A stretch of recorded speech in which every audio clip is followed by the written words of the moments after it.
Imagine a moment when an army's survival depends on a single, desperate action, a tactic so bold, so controversial that it's almost universally mocked by the highest-ranking generals and military minds. This wasn't just an ordinary decision, it was a gamble that, in the eyes of many, looked like certain failure. A suicidal tactic, as it was called, something that defied all conventional wisdom. What if the very thing that was meant to doom an army instead became its salvation?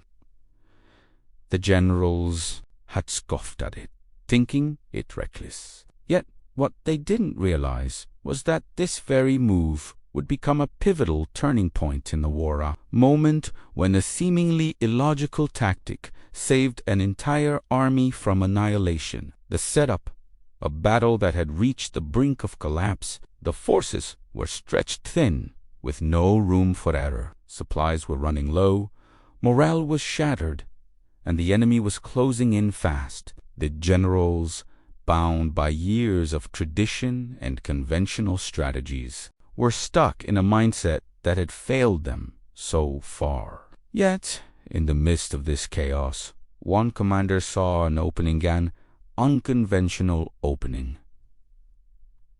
Would it be enough to turn the tide? The generals were skeptical. They mocked the commander's plan, calling it a suicidal move, questioning whether it had any chance of success. How could such a high-risk, unpredictable strategy work? The answer wasn't clear to anyone except the one person who was willing to take that risk, knowing that sometimes victory is born from the most unexpected actions. And so, as the battle raged on and hope seemed all but lost, this audacious tactic was set into motion. The moment was electric. With anticipation, would it fail spectacularly or change the course of history forever? But here's the twist. The success of this tactic didn't come from perfection. It came from surprise, unpredictability, and a willingness to challenge everything the military establishment believed. And that's when the magic happened, when the impossible turned into the inevitable. Would you have the courage to try something everyone else told you was doomed to fail? Comment below if you think this kind of radical decision can truly change the course of history. If you're finding this story as gripping as we are, don't forget to show some love for this kind of bold thinking. Hit that like button, and if you haven't already, subscribe to the channel for more incredible stories from history, stories about tactics, strategies, and moments that truly change the course of wars. But don't stop there. Leave a comment and tell us your thoughts. What other historical tactics or strategies have you seen that were initially ridiculed but later proved to be good? We'd love to hear your opinions. And don't forget, every comment and like helps us bring more untold, forgotten stories to light. Now, let's dive deeper into the next part of this incredible journey, shall we continue to explore how this suicidal tactic turned into the ultimate military triumph. The army was teetering on the edge of disaster. Forces were stretched thin, and the enemy loomed large, ready to pounce. Every soldier knew that if they didn't turn the tide soon, there would be no hope left. This was not just another battle, it was the battle that would determine the survival of the entire army. If they lost this, it would not just be the end of the campaign, it could very well be the end of the war. Their backs were against the wall. The terrain was unforgiving. The supply lines were severed, and the enemy had every advantage in numbers, firepower, and positioning. Commanders, exhausted from endless battles, had exhausted every conventional tactic in the book. And yet, here they were, facing defeat not by a lack of strength, but by a lack of options. The pressure was unbearable. The situation was desperate. Troops were demoralized, many on the verge of breaking. It was the kind of atmosphere that no soldier wants to be a part of. If something didn't change, the outcome would be inevitable. Defeat, a loss so complete that the consequences could extend far beyond the battlefield. At the heart of this crisis, the generals were lost in traditional military thinking, unable to break free from old, failed strategies. They believed that all hope was gone. Their plan was to retreat, to regroup. The enemy think they had won, and by time for a potential counterattack, but that would require them to accept defeat for now, and that would come at a terrible cost. Yet, just as the generals weighed the grim possibility of retreat, one commander, one leader, saw a glimmer of opportunity amidst the despair. This was no ordinary soldier. This was someone willing to risk everything, even his own career, to save his men and turn the battle around. This commander was about to make a decision that would go against everything they had been taught, something that seemed reckless but was, in fact, the key to saving them all. The generals scoffed at the idea. How could this possibly work? It was too risky, too unconventional. It was suicidal. No one had ever dared to try anything like this before. But this one leader, standing on the brink of disaster, believed that without taking this massive risk, there was no chance for survival. And so the decision was made. They would fight one more battle, but not the battle they expected, not the one they thought they were prepared for. It would be something different, something that would shake the very foundation of their enemy's expectations. The stakes could not have been higher. The army's future, their survival, their legacies, everything hinged on the success of this one decision. Could it work? Would the general's doubts be proven right?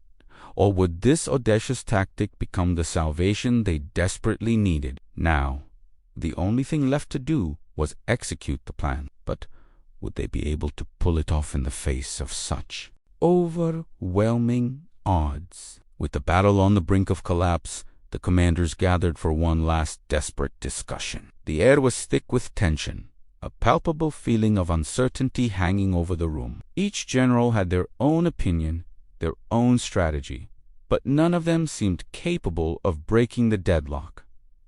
The enemy was closing in, their advance unstoppable. The situation was dire, and the chances of survival seemed slim. That was when the commander spoke up, their voice steady. Despite the chaos that surrounded them, he had a plan that the generals could not comprehend, a plan that, in their eyes, was pure madness. He suggested they use a tactic that had never been tried in modern warfare, something that most would call suicidal. It was bold, it was dangerous, and it was a risk that none of the seasoned officers present were willing to take. "You're asking us to put our entire force in jeopardy," one general said. "Incredulous. This isn't a tactic, it's death sentence. You're asking us to gamble with every life here. Every soldier, every officer will be at risk." But the commander stood firm. "Yes, it's dangerous. Yes, it's risky. But doing nothing will guarantee our defeat. If we don't try something bold, we will be wiped out. At least with this plan, we have a chance." He explained the rationale behind the tacticale by taking the enemy by surprise and acting in ways they would never expect. They could throw them off balance. The enemy had already proven they could predict their every move, anticipate their strategies. It was time to shake things up, to turn the tables. The generals who had mocked this idea weren't ready to embrace the unorthodox, but the commander had no other choice. There was no time left to wait for the approval of others. This was the moment.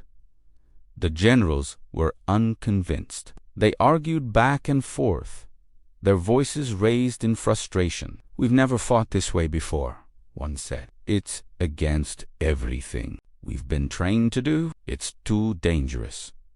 Another general countered, "And what will our men think? They won't follow such a reckless plan. You'll be asking them to march into death."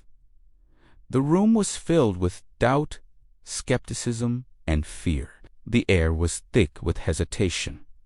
The risk was undeniable. Yet, in the end, the commander's resolve was unwavering. He knew that this was the only option left. The clock was ticking, and he had to act. The enemy would not wait, and neither could they.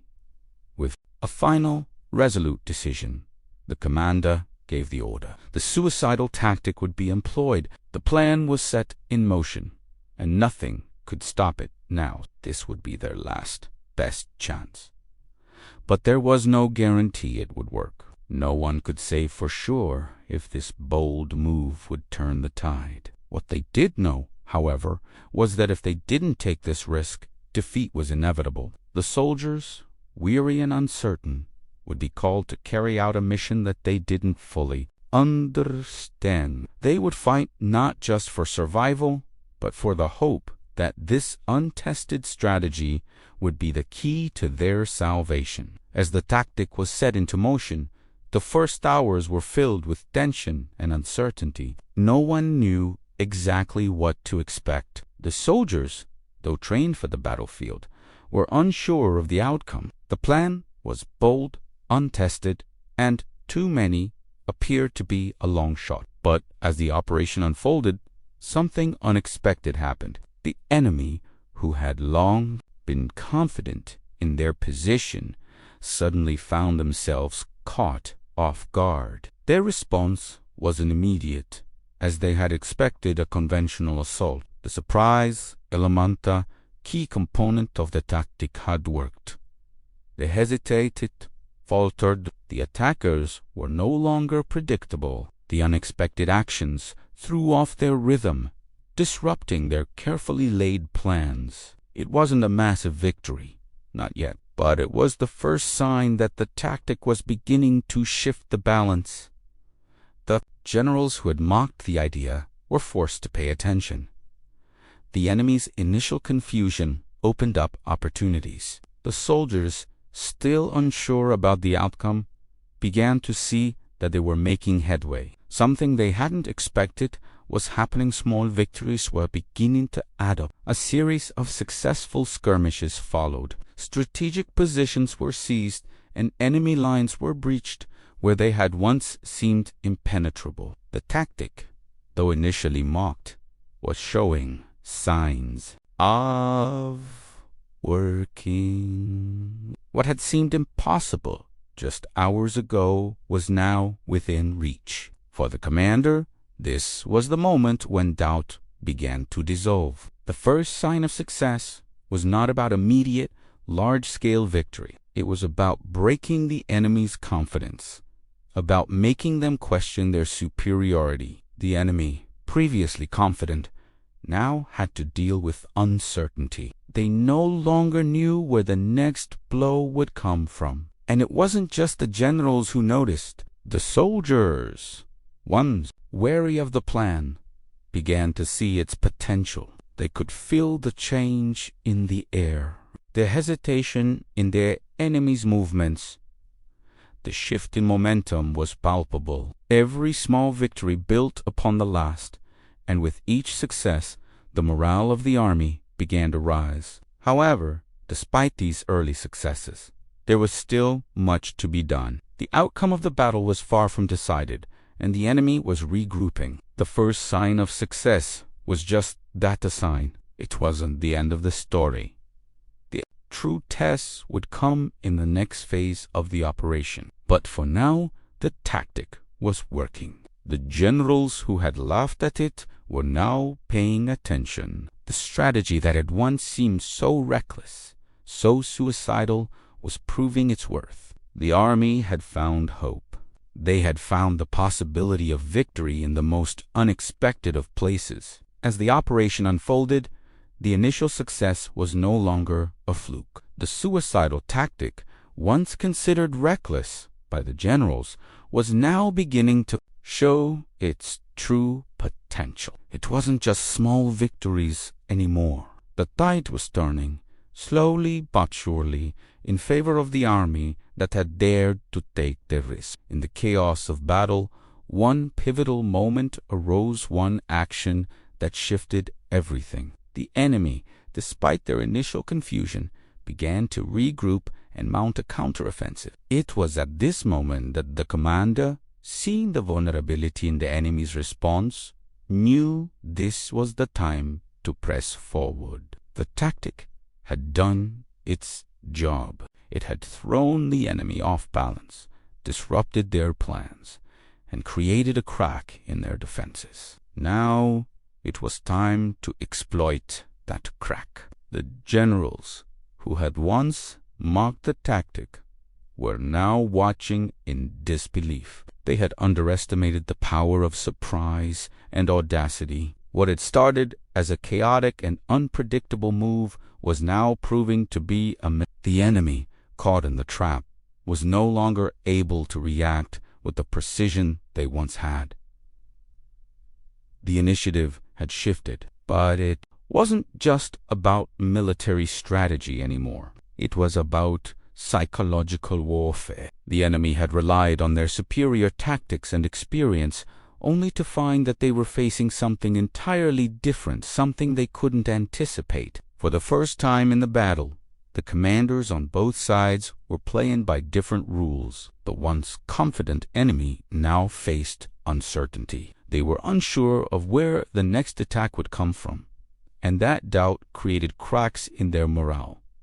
The troops, witnessing the shift, found new energy. The once hesitant soldiers, who had followed the plan with uncertainty, now believed in it. The suicidal tactic was not just a strategy, it was a symbol of defiance, courage, and hope. It wasn't just saving them, it was changing the very nature of the fight. But even in this turning point, the battle was far from won. The enemy, though disoriented, was not defeated. They fought back with everything they had, but the once unshakable belief in their superiority was beginning to erode. What had been seen as a desperate gamble was now proving to be a smart, calculated risk. The shift was undeniable. The suicidal tactic was no longer seen as a foolish move, but as the decisive blow that had disrupted the enemy's momentum. The generals, once skeptical, could now see its brilliance. They had underestimated the ingenuity of the commander, who had seen something in the chaos that others couldn't.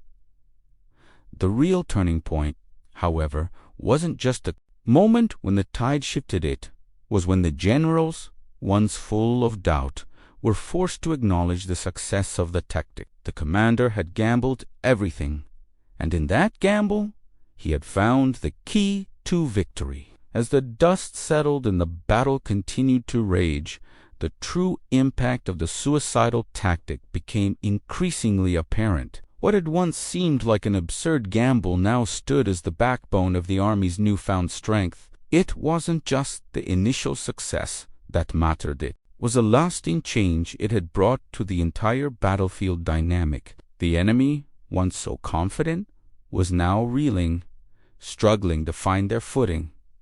The shift was subtle at first. Small cracks began to appear in the enemy's defenses as their previously flawless coordination faltered. What had once been a seamless operation was now marred by hesitation, confusion, and the inability to predict where the next attack would come from. The tactic had forced them to act reactively, scrambling to adjust their strategies on the fly, while the army employing the new method continued to maintain the initiative. But then came the moment that truly defined the success of the tactic. The enemy's counteroffensive, which had been their last chance to regain control, crumbled under the pressure of the unexpected. What was meant to be their final push became their undoing. The commanders who had mocked the tactic were now staring at a battlefield that had been irrevocably changed. For the army that had taken the risks, it was a moment of reckoning. The tactic wasn't just a surprise, had disrupted the entire flow of battle. What had been a dire, hopeless situation for them had now become an opportunity for victory. The army, once on the verge of collapse, now found themselves pushing the enemy back. The momentum had shifted, and it was now in their hands. It wasn't just about physical ground gained, it was about the mental battlefield. The enemy, shaken by their inability to predict the actions of their foes, started to lose confidence. Soldiers who had once feared defeat now had hope, and that hope turned into action. The tactic had given them the strength to push forward, to take back what had been lost, and to challenge the very idea of defeat. And as the battle continued, with each small victory building on the last, the generals who had initially dismissed the tactic now realized they were witnessing a turning point in military history. It wasn't the tactic itself that had won the day, it was the willingness to think differently, to challenge convention, and to act with boldness in the face of overwhelming odds. The enemy, once so sure of their victory, was now on the defensive. The suicidal tactic had done what seemed impossible. It had saved the army. The battle, once thought to be lost, was now within reach of a stunning victory. What had started as a desperate move, with everything to lose, was now proving to be the very thing that would change the outcome.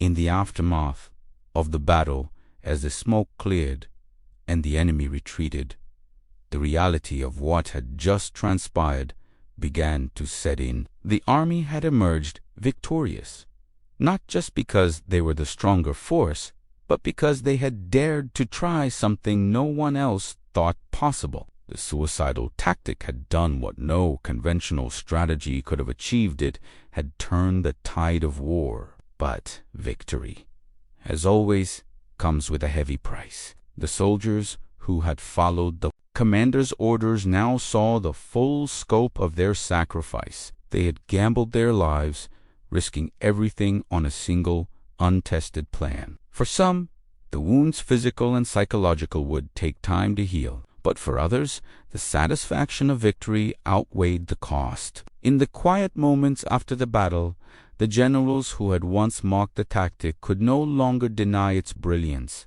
They had seen firsthand how a bold, unexpected move could unravel the enemy's strongest positions. The suicidal tactic had not only saved the army, it had reshaped their understanding of warfare. It wasn't about following established doctrine anymore.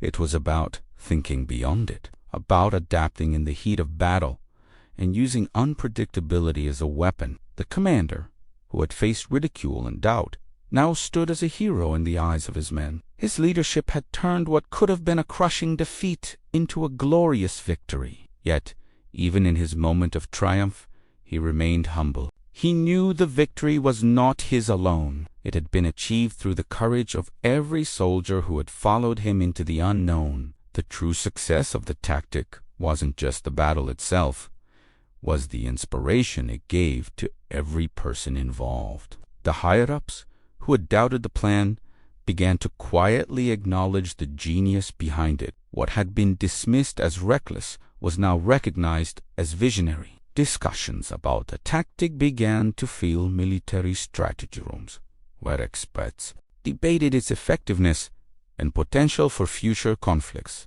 This was no longer a story of failure or mockery. It had become a symbol of the power of bold thinking in the face of impossible odds. However, despite the widespread recognition of its success, the commander never sought fame. His focus remained on the survival of his men, the preservation of their lives. His victory wasn't about accolades or glory. It was about doing what had to be done to save his army. Yet, those who had seen the success of the tactic could not ignore its legacy. For the soldiers who had lived through it, the story of the suicidal tactic would remain a source of pride. They would tell it for years to come, to their children and grandchildren. about the time they had defied the odds and emerged victorious when everything seemed lost. The commander's name would be remembered, but it wasn't just for his leadership, it was for his unwavering belief in the possibility of change, even when everyone else doubted it. As Shimi went on, the tactic would become a subject of study. Military academies would analyze its principles, seeking to understand what made it so effective. Historians would debate its place in the broader context of military innovation. But for those who had been there, the lesson was clear. Sometimes victory comes not from the strength of the army, but from the strength of a single, bold idea that challenges everything the world believes to be true. As years passed, the suicidal tactic became more than just a story of one battle. It evolved into a symbol of audacity, innovation, and leadership under extreme pressure. The story was passed down from soldier to soldier, inspiring future generations of military commanders and tacticians. The legacy of the tactic lived on, not only in the minds of those who had participated, but in the very way wars were fought from that moment on. What once seemed like a reckless gamble was eventually embraced as a lesson in strategic ingenuity. The unorthodox approach of taking bold, calculated risks was now seen as an essential part of modern warfare. Military schools began studying the tactic, not as a bizarre anomaly, but as a prime example of how thinking outside the box could save lives and alter the course of history. The tactical genius behind the move was not just in the surprise it generated, but in the psychological shift it caused within the enemy. It wasn't about overwhelming force. It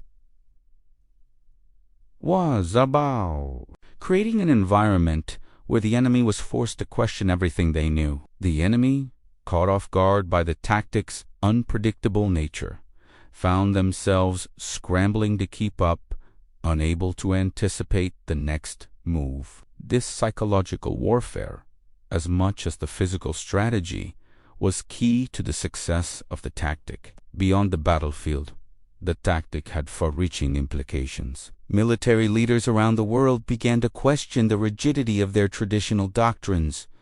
Could battles be won through unorthodox means? Could success come from subverting the established rules of engagement? The answer was yes.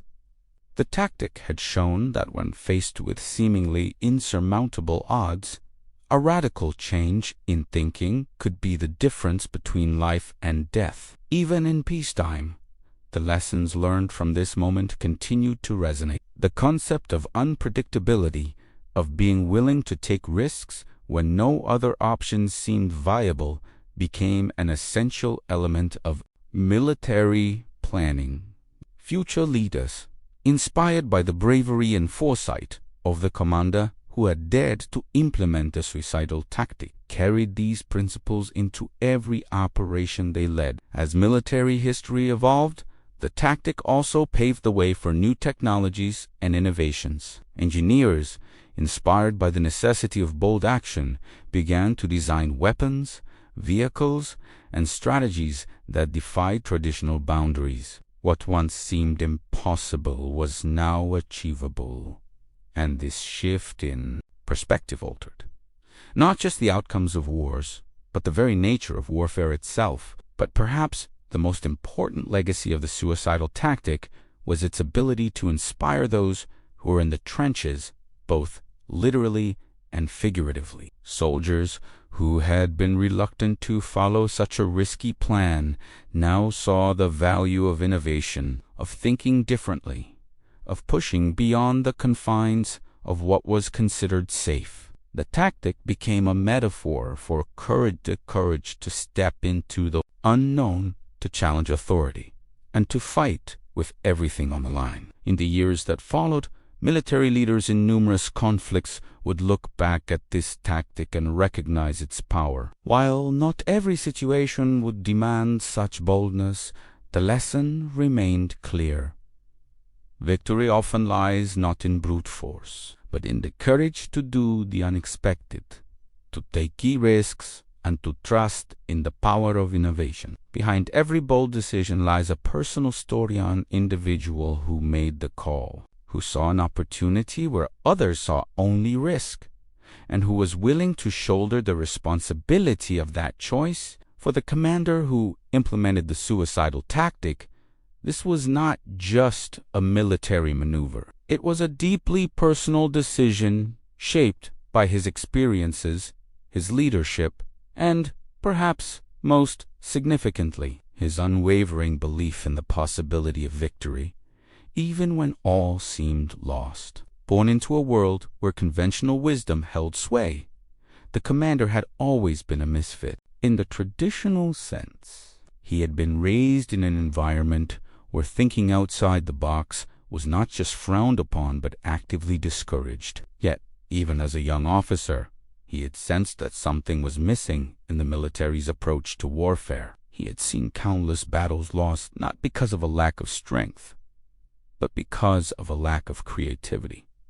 Because generals, bound by tradition, refused to take risks when they were needed most. In many ways, his decision to implement the suicidal tactic was born from frustration. He had watched too many leaders fail to adapt to rapidly changing battlefields. He had seen too many soldiers pay the price for a strategy that no longer worked. And he had seen firsthand the devastating effects of fighting the same battle over and over again, only to watch the enemy evolve while they remained stuck in outdated doctrines. His military career had not been defined by glory or ease. It had been marked by difficult decisions, moments of doubt, and a constant struggle to balance his sense of duty with his sense of innovation. It was this constant push against the status quo that eventually led him to where he stood on the precipice of disaster. The moment when he would have to make a decision that could either save his men or cost them everything. In the eyes of his superiors, he was often seen as a rebel, a maverick. His ideas didn't fit neatly into the established mold, and his leadership style was unorthodox. But this unconventional thinking, this willingness to challenge the norm, was exactly what the situation required. The battle had reached a point where there were no safe choices left, no guarantees, and it was in these moments of uncertainty that he thrived, when the stakes were highest, when the rules no longer applied. The generals who had mocked him were, in many ways, a reflection of the military establishment as a whole, rooted in tradition, reluctant to embrace change, and bound by the fear of failure. But the commander, with his personal conviction and ability to think beyond the expected, saw an opportunity where others saw only danger. And so he made the call. This decision wasn't made lightly. It was a burden he carried, knowing that if the tactic failed, the consequences would be catastrophic. Yet, even in the face of overwhelming doubt, he remained resolute. He knew that if they were to survive, they had to break free from the chains of conventional wisdom. They had to try something new, something radical. And in the end, it was that personal conviction, that willingness to stand alone in the face of ridicule and skepticism, that would turn the tide. The suicidal tactic, now remembered as a brilliant move, was ultimately a product of the commander's inner strength and his belief in the power of doing what others would not dare to try. As the dust settled and the victory was secured, what had once been the source of mockery was now revered. The suicide tactic, once ridiculed by generals, doubted by soldiers, and dismissed as a foolhardy gambler, proven itself to be the very thing that turned the tide of battle. The story of its success would go down in history, not as a tale of reckless abandon, but as a story of innovation, boldness, and the power of defying the conventional in the face of seemingly insurmountable odds. In the days that followed, the generals who had once dismissed the tactic were forced to reckon with their own ignorance. They could no longer pretend that the tactic was anything less than a stroke of genius. The victory had shown them that sometimes the most unorthodox moves were the ones that made all the difference. The unexpected had proven to be the key to overcoming what seemed to be an unwinnable situation. For the soldiers who had followed the commander into battle, the victory was sweet, but it was also deeply symbolic. They had taken a leap of faith, trusting in a plan that seemed doomed from the start. And now, that very plan had saved them. The suicidal tactic was no longer something to be ashamed of. It was something to be proud of. It was a reminder that courage, when paired with innovative thinking, could change the course of history. The tactic had also left a lasting mark on military doctrine. What had once been seen as a reckless decision was now studied and analyzed in military academies around the world. Strategists and tacticians sought to understand how such an unconventional move had succeeded against all expectations. In many ways, it became a benchmark, a reminder that victory could come not from brute strength or overwhelming numbers, but from the willingness to take risks and challenge established norms. And for the commander, the real victory wasn't in the accolades or the recognition. It wasn't about the medals or the praise. It was about knowing that, in the face of overwhelming doubt, he had made the right choice. He had chosen to lead with conviction, even when the path was unclear. He had chosen to trust in his instincts, even when the odds were stacked against him. In the end, the legacy of the suicidal tactic was one of transformation. It changed the course of the battle, but it also changed the way wars would be fought in the future. It proved that sometimes the greatest victories come from the boldest, most unexpected actions. And it reminded everyone that, in moments of crisis, the courage to act differently might just be the key to survival. If you've made it this far, you're part of an exclusive group that understands the true power of bold thinking and unconventional tactics. If you found this story as fascinating as we did, don't forget to hit that subscribe button and turn on notifications so you never miss out on more untold stories from history that shaped the world. And if you're feeling inspired by the suicidal tactic that turned the tide of an entire battle, leave a comment below. What other military strategies do you think were initially ridiculed but later proved to be? We'd love to hear your thoughts. If you're watching till the end, show your support by giving this video a like. Your engagement helps us bring more powerful stories to the surface, stories that deserve to be remembered. And don't forget, there's more. The next video is just a click away, so be sure to watch it now. You won't want to miss it. Thank you for staying with us until the end. You're not just a viewer, a part of this journey to uncover the forgotten moments that changed history.